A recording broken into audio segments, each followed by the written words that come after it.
Apple's new iPhone 14 just released. It's already facing a few bugs. Users reported the camera on the 14 Pro shakes when using certain third-party apps. Apple responded to the glitch, saying it's aware of the problem, plans to release a fix next week.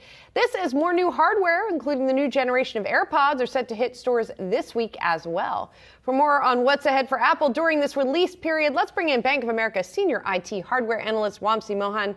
Good to see you, Wamsi. As we look at Apple and the early demand indications, I do want to ask you about the camera shaking for just a moment. I mean, this is not atypical, right? That it comes out with a new product.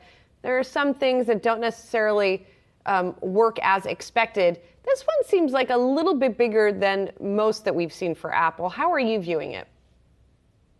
Hi, good morning, Julie. Thanks for having me.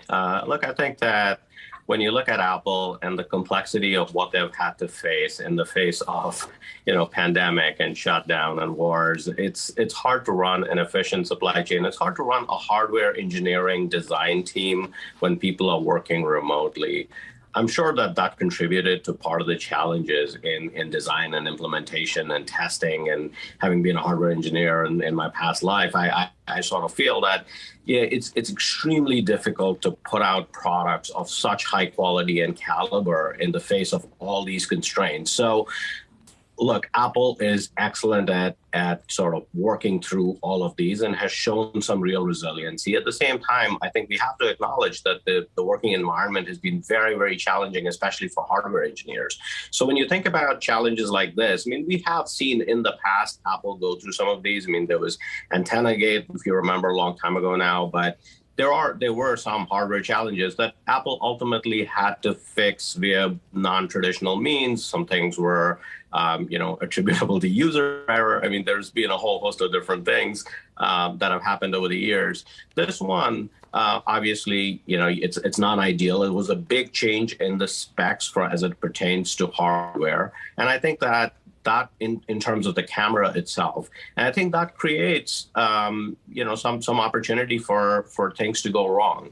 Now, the good news for Apple is that, as you put this in the hands of millions of users, you get feedback very, very quickly. Apple's very quick to either engineer a software or a hardware fix if needed, right? And hopefully this is a software fix, which would ultimately mean that you use some of the software tools that Apple has at its disposal. And this is really, pertinent to third-party apps, not really Apple's own. So that there is a way to get stability within the camera, some of this optical image stabilization features that might be causing jitter with third-party apps. It's about working those kinks out. So it's just another step in the complexity of design, which Apple is very good at. And I think that they'll come out with a resolution fairly quickly. Okay, so Wamsi, it sounds like you're giving Apple an interim pass, if you will, for this early rollout. But help us add a little bit of context to this, too, because for some of the past rollouts of hardware, especially phones, handheld devices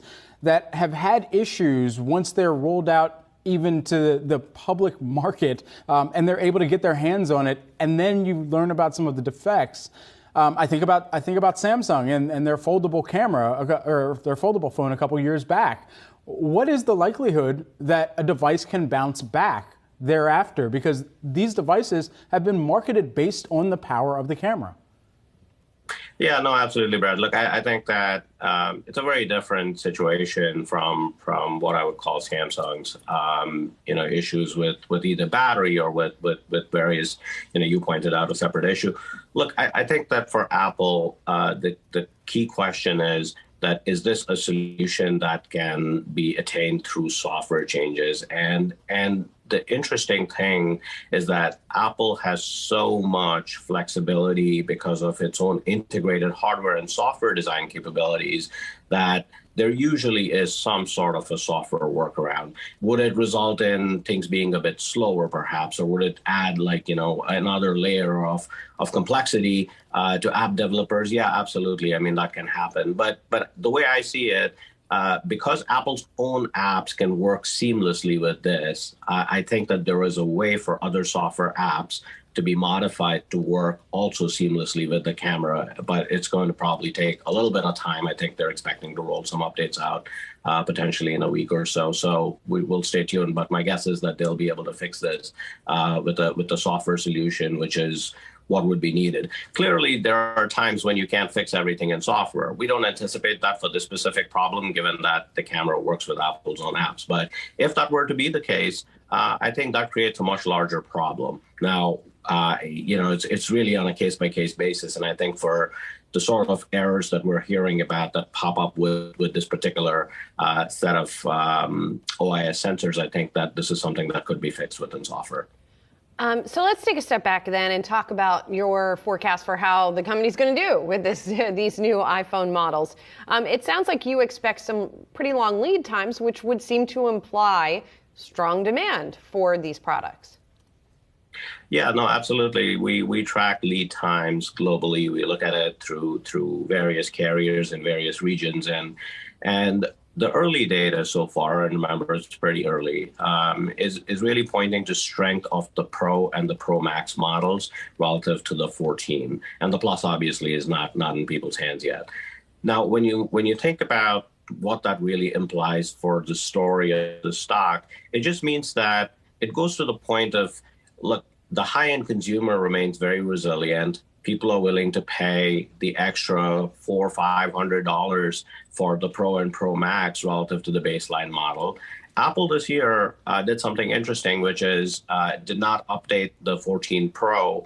The 14 with newer silicon relative to the Pro Max or the Pros. And so there is more of a product differentiation this year. And I think that might contribute to some of the increased demand for the Pro and the Pro Max, which helps them ultimately have a higher ASP. Now, at the same time, it's important to recognize that the 14 itself has got very low lead times, as in it's very readily available, which could mean that the demand for the 14 is not quite as strong. So you only really benefit from the incremental shift from those who are going from buying a 14 to a Pro or a Pro Max. At the same time, you have to adjust for the weaker demand of the baseline model. Now, all that said, what's really important here is that I think the iPhones have become less of a boom-bust cycle. You used to go through a point in time where, the iPhone, because of the larger screen, you sold 230 million iPhones, and the following year you sold 200 million iPhones. We just don't see the environment changing in that manner anymore. We think that the iPhones are pretty steady, somewhere around 230 million plus minus, depending on the cycle, but it's not really taking 30, 40 million size swings anymore. And what that means for the stock is really that the earnings volatility for Apple is a lot lower than what it has been historically, which in valuation terms would mean that it should command a higher multiple. So I think, we're talking about a lot of detail around the phones, but ultimately this is a story that actually has morphed from a pure iPhone story, call it even 5 years ago, to one of much more stability in its earnings stream. Wamsi, while you were speaking, I looked up the model that I actually have. I thought I heard a 13 Pro Max. I don't. I have a 12 Pro Max. So I guess I'm due for an upgrade here, and I'll see and get back to you on my experience if I get the 14 Pro Max. Bank of America Senior IT Hardware Analyst Wamsi Mohan, thanks so much.